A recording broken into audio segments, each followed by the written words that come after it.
Good morning, ladies and gentlemen. When I was appointed rapporteur on the proposed asylum and migration fund, and yes, I'm working hard so that we call this fund the AMF again, I know what my aim would be: finding the right balance between safeguarding lives and ensuring that this European Union lives up to the values it believes in. As we speak, we are 28 countries making up this union of members with very different realities.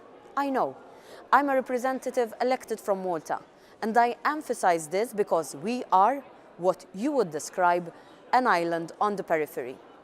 We are one of the frontline member states.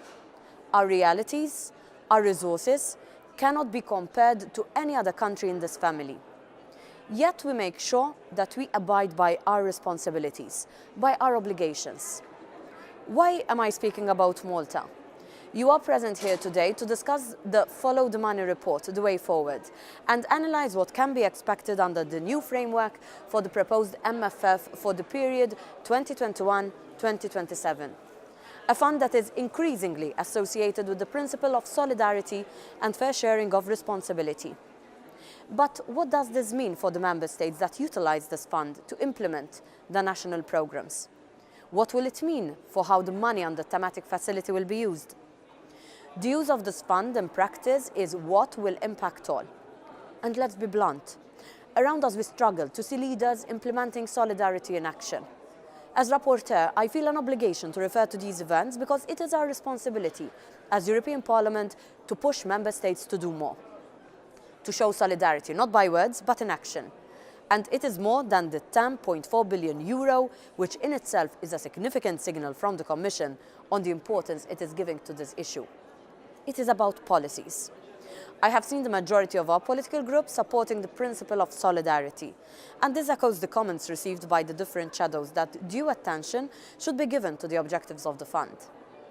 I believe that my proposal to include minimum percentage for SEAS, legal migration, integration, the principle of solidarity, and following suggestions from other groups, the addition of returns, will provide a certain level of guarantee that all objectives will be covered to a certain extent.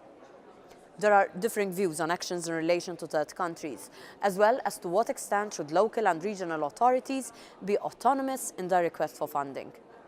I know that local and regional authorities have an important role, and to this extent we do propose a percentage under the thematic facility to be allocated to them.